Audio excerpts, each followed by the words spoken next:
रहस्यमय कहानियां सुनाने के सिलसिले को आगे बढ़ाते हुए आज जो मैं कहानी आपके सामने लेकर आया हूं वो काफी हैरान करने वाली है। और हैरान करने वाली वो इस वजह से है क्योंकि किसी भी मिस्टीरियस मर्डर केस में जो कुछ भी होता है वो इसमें कुछ भी नहीं हुआ और फिर भी ये दुनिया की अब तक की सबसे बड़ी मर्डर मिस्ट्री है। ये कहानी शुरू होती है 1947 में जनवरी मंथ में और ये कहानी शुरू होती है लॉस एंजल्स से। 15 जनवरी 1947 का वो दिन जब लॉस एंजल्स के एक लीमन पार्क इलाके में एक महिला जो अपनी बच्ची के साथ एक पार्क में चलकर जा रही थी, उसकी नजर पड़ती है एक लड़की पर। उस लड़की को दूर से देखकर लगता है कि वह झाड़ियों के पास लेटी हुई है, लेकिन उसके लेटने का तरीका थोड़ा सा चिंता बढ़ाने वाला था क्योंकि इस तरह से पार्क में कोई झाड़ियों पर लेटता नहीं है। उस महिला को लगा कि कहीं ऐसा तो नहीं कि वो किसी दिक्कत में हो, मुश्किल में हो, गिर पड़ी हो, तो उसकी तरफ तेजी से बढ़ी। जब वो कुछ कदम आगे बढ़ी तो उसे ऐसा लगा कि ये शायद लड़की नहीं है बल्कि कोई मैनिक्विन है जो गिर गया है, लेकिन फिर भी वो आगे बढ़ती रही। लेकिन जब वो उस लड़की के बहुत नजदीक पहुंची तो फिर उसकी चीख निकल गई क्योंकि वो लड़की असल में जिंदा नहीं थी, वो एक लाश थी और लाश भी एक टुकड़े में नहीं थी, उसके 2 टुकड़े कर दिए गए थे और 2 टुकड़े भी ऐसे थे कि जैसे पहले कभी किसी ने न सुने थे न देखे थे। कमर से उसे 2 हिस्सों में बांटा गया था, काटा गया था और दूसरा हिस्सा भी उसके शरीर के पास ही रखा हुआ था, लेकिन खून का कोई निशान तक नहीं था। यह सब देखकर वो महिला बुरी तरह घबरा गई। उसने सीधे पुलिस को फोन किया। पुलिस मौके पर पहुंची और पुलिस भी वहां पर हैरान रह गई जिस तरह से वो डेड बॉडी रखी हुई थी। खैर, चेहरे पर कुछ निशान बनाए गए थे उसके, लेकिन फिर भी चेहरा पहचान में आ रहा था। लोग बताते हैं कि इतनी खूबसूरत लाश उस वक्त के पुलिस वालों ने कभी देखी नहीं थी। उनका ये कहना था ये बहुत खूबसूरत युवती है जो भी है। खैर, उसके पिक्चर्स क्लिक किए गए, आसपास के पुलिस थानों में भेजे गए और बहुत ज्यादा वक्त नहीं लगा उसकी पहचान एलिजाबेथ शॉर्ट इस नाम की युवती से हो गई। और कहा यह गया कि कुछ समय पहले इसे पुलिस ने अपनी हिरासत में भी लिया था क्योंकि ये अंडर एज ड्रिंकिंग के मामले में, यानी उम्र कम होने पर जब आप शराब का सेवन करते हैं, ऐसा उस पर केस लगा था 1943 में। ये घटना 1947 जनवरी की है, तो पिछले 5 साल के रिकॉर्ड में उसका नाम सामने आ गया। लेकिन हैरत की बात यह थी कि सिवाय इस बात के कि उसका नाम एलिजाबेथ शॉर्ट है और वो एक रेस्टोरेंट में बतौर वेट्रेस काम करती थी, पुलिस के हाथ कोई जानकारी लग ही नहीं रही थी। ये केस इतना पेचीदा और उलझा हुआ था और खासकर एक खूबसूरत लड़की के बारे में था, तो इसलिए मीडिया का टेंशन भी इस पर काफी था। इसके बारे में अखबारों में काफी कुछ छापा जाने लगा, पुलिस पर प्रेशर बढ़ता जा रहा था, लेकिन पुलिस के हाथ कोई सुराग नहीं लग रहा था। इस बीच एफबीआई को भी, जैसे हमारे यहाँ सीबीआई को लगा देते हैं, अमेरिका में एफबीआई को लगा दिया गया इस केस पर, लेकिन तब भी कोई सुराग नहीं मिल रहा था।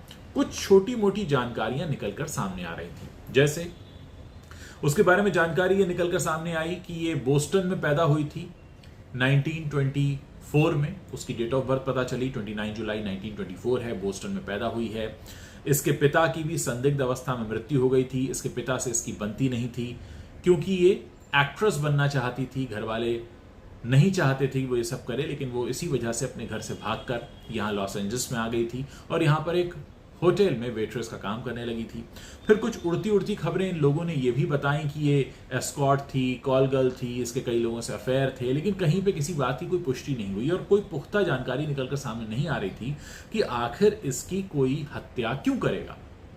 अब इस बीच कुछ अजीबोगरीब चीजें होने लगी। होने ये लगा कि पुलिस के पास कुछ फोन आने लगे जिसमें लोगों ने कहा कि यह हत्या हमने की है। पुलिस उनको पकड़ा, पहले व्यक्ति को पकड़ा, जांच पड़ताल की तो पता चला वो व्यक्ति झूठ बोल रहा है और वो चाहता है कि वो मशहूर हो जाए, इसलिए इस तरह की वो जिम्मेदारी अपने ऊपर ले रहा है।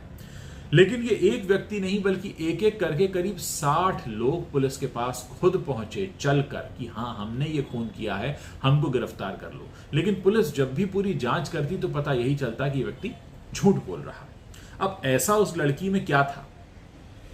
और दूसरी सबसे बड़ी बात कि उसकी डेड बॉडी को जिस तरह से काटा गया था, एक बात साफ थी कि उसकी डेड बॉडी को काटने वाला कोई व्यक्ति डॉक्टर ही हो सकता है, क्योंकि जिस तरह से कमर के पास से 2 हिस्से किए गए थे, कोई हड्डी क्रैक नहीं हुई थी, कोई खून नहीं निकला था, तो डेफिनेटली ये कोई डॉक्टर ही ऐसा काम कर सकता है, वरना जो लोग डॉक्टर नहीं है उनके साथ ऐसा नहीं हो सकता। पुलिस इस पूरे मामले में उलझी हुई थी कि एक अखबार के पास एक लेटर आया और उस लेटर में एलिजाबेथ शॉर्ट के कुछ पर्सनल कागजात थे, जैसे उसका बर्थ सर्टिफिकेट वगैरह, और लिखने वाले ने लिखा था कि इस केस को तुरंत बंद कर दिया जाए। एलिजाबेथ शॉर्ट को मैंने मारा है और ये सारे सबूत हैं इस बात के कि मैं एलिजाबेथ शॉर्ट को बहुत करीब से जानता था, ये उसका बर्थ सर्टिफिकेट है, और अगर मेरे बारे में कोई भी जानकारी तलाशने की कोशिश की गई तो अच्छा नहीं होगा। पुलिस ने उस लेटर के आधार पर भी जांच की, लेकिन कुछ भी सामने नहीं आया। 1947 से होते होते पूरे 50 साल गुजर गए और इन 50 सालों के दौरान लॉस एंजल्स के अखबारों में और अमेरिका के दूसरे राज्यों के अखबारों में तमाम तरह की कहानियां छपती रहीं, लोग चटखारे लेकर पढ़ते रहे, और इस सिलसिले में एलिजाबेथ शॉर्ट वाले इस केस को अखबार ने, मीडिया ने एक नाम दे दिया और वो नाम था ब्लैक डाहिला केस। अगर आप इंटरनेट पर सर्च करेंगे तो आपको इसके बारे में पढ़ने को मिल जाएगा। बहुत सी ऐसी कहानियां हैं, बहुत सी ऐसी बातें हैं जो इस केस के बारे में कही गई। लेकिन इस केस में एक बड़ा मोड़ आया 50 सालों के बाद। 1947 में जनवरी मंथ में ये डेड बॉडी मिलती है। 50 साल तक तफ्तीश होती है और कुछ भी नहीं पता चलता है। 97 आ जाता है, 50 साल पूरे हो जाते हैं, आधी सदी गुजर जाती है। इसके बाद 2 साल और बीतते हैं और 1999 में डॉक्टर जॉर्ज हेडल की मृत्यु होती है। अब ये डॉक्टर जॉर्ज हेडल कौन है? डॉक्टर जॉर्ज हेडल असल में स्टीव हेडल के पिता हैं। स्टीव हेडल कौन है? स्टीव हेडल एक जासूस थे जो कि इस पूरे केस पर काम कर रहे थे। स्टीव हेडल रिटायर हो चुके थे, इस केस को करीब 52 साल हो चुके थे। एक दिन उनके पिता की जब मौत होती है और पिता के सामान की वो जांच कर रहे होते हैं, उसी दौरान उनकी नजर एक फोटोग्राफ पर पड़ती है और वो फोटोग्राफ उन्हें हैरान कर देता है, क्योंकि ये जो फोटोग्राफ है ये एलिजाबेथ शॉर्ट का है और वो उनके पिता के सामान में है। यानी क्या स्टीव हेडल, जो कि इस पूरे केस की जांच कर रहे थे, जासूस थे, उनके पिता के साथ एलिजाबेथ शॉर्ट का कोई संबंध था? अब ये एक बड़ा सवालिया निशान बन के उभरा। शक इसलिए भी गहरा हुआ क्योंकि जॉर्ज हेडल एक डॉक्टर थे और पुलिस को शुरू से यह लगता था कि इसकी जो हत्या की गई है वो किसी डॉक्टर ने की है, क्योंकि इस तरह से कोई काट नहीं सकता जिस तरह से काटा गया था। खैर, स्टीव हेडल के पिता मर चुके थे, उनके मरने के बाद ये फोटोग्राफ मिला था। स्टीव हेडल को तभी ध्यान आया कि उनकी एक सौतेली बहन भी है जिनसे उनकी ज्यादा बात तो नहीं होती, लेकिन उनको लगा कि इस केस के सिलसिले में स्टीव हेडल को उनसे मिलना चाहिए। स्टीव हेडल ने अपनी सौतेली बहन से मिलने का निश्चय किया और उसके बाद जब वो वहां पहुंचे तो उन्होंने अपनी सौतेली बहन से पूछा कि क्या आपने कभी मेरे पिता के मुंह से इस केस के बारे में कोई भी बात कभी सुनी थी, कहीं कैजुअली कुछ कहा? जिसके जवाब में स्टीव हेडल की जो सिस्टर हैं वो कहती हैं कि हाँ, मैंने एक बार उन्हें ये कहते सुना था कि अब तो इतने साल हो गए हैं, अगर मैं किसी से कह भी दूं कि मैंने किया है ये काम तो कोई मानेगा नहीं। अब ये किसी के सामने की बात तो नहीं है, ये कहना है स्टीव हेडल की बहन का, सौतेली बहन का, जिन्होंने कुछ साल पहले उनके पिता को ऐसा कहते सुना था। फिर भी इसको आधार नहीं माना जा सकता, क्योंकि किसने कहा, किसने सुना, किसी के सामने नहीं हुआ। लेकिन एक बात जो इसमें बहुत पुख्ता तरीके से सामने आई वो ये कि उनका डॉक्टर होना, और क्योंकि स्टीव हेडल इस पर काम कर रहे थे तो डेफिनेटली उनको इस बात की जानकारी रही होगी कि मेरा बेटा इस केस पर काम कर रहा है, क्योंकि यह केस उस दौर के सबसे चर्चित केसेस में से था।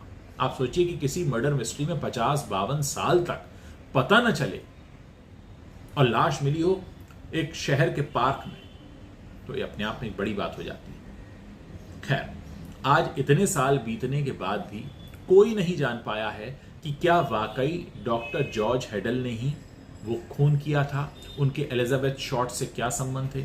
एलिजाबेथ शॉर्ट के बारे में जो जानकारी निकलकर अब तक सामने आई है उसमें यही कहा गया है कि वो काफी खूबसूरत थी, फिल्मों में एक्टिंग करना चाहती थी, बहुत खुले मिजाज की थी, बहुत सारे उनके पुरुष मित्र थे, लोगों ने कहा अफेयर थे, कुछ ने कहा एस्कॉर्ट भी थी, कुछ ने कहा कि वो उनके बहुत सारे लोगों से संबंध थे। ऐसी तमाम बातें कही गई, लेकिन कहीं कुछ पुख्ता प्रमाण नहीं मिले। जो भी लोग उनसे मिले थे उन्होंने बताया कि हाँ बहुत खुले दिल की लड़की थी और बहुत अच्छे से मिला जुला करती थी। लेकिन आखिर ये हत्या क्यों की गई, ऐसा क्या कारण था, इसके पीछे क्या मकसद था और इतनी बेरहमी से क्यों काटा गया, इस तरह से पार्क में क्यों फेंका गया, तमाम बातें हैं जो आज भी अनसुलझी हैं। इस केस पर फिल्म भी बन चुकी है, इस केस पर बुक भी लिखी जा चुकी है, सब कुछ हो चुका है, लेकिन आज तक कोई ये नहीं जान पाया कि एलिजाबेथ शॉर्ट को किसने मारा था, क्यों मारा था, उसके पीछे मकसद क्या था और क्या अखबार को वो जो चिट्ठी लिखी थी जिसमें कहा गया था कि इसके बारे में जांच करना बंद कर दो, क्या वो डॉक्टर जॉर्ज हेडल ही थे, और आखिर उस हत्यारे को इस हत्या से क्या हासिल हुआ। तो सारी बातें आज तक ऐसी हैं जिनके बारे में कोई नहीं जानता। अब आप सोचिए कि कई गुनाह, कई केसेस ऐसे हो जाते हैं जिसमें कुछ पता ही नहीं चलता कि आखिर क्यों हुआ, क्या हुआ, किस लिए हुआ। तो ऐसी तमाम कहानियां हैं हमारे बीच। कोशिश करेंगे इस तरह की मिस्टीरियस कहानियां हम आपको ज़रूर सुनाएं। आप इस दुनिया में जन्मे हैं तो कम से कम ये तो जान लें कि इस दुनिया में अब तक क्या क्या हुआ है। क्या आगे भी आप इस तरह की कहानियां सुनना चाहेंगे? अगर हाँ तो मुझे नीचे कमेंट सेक्शन में कमेंट करके बता सकते हैं।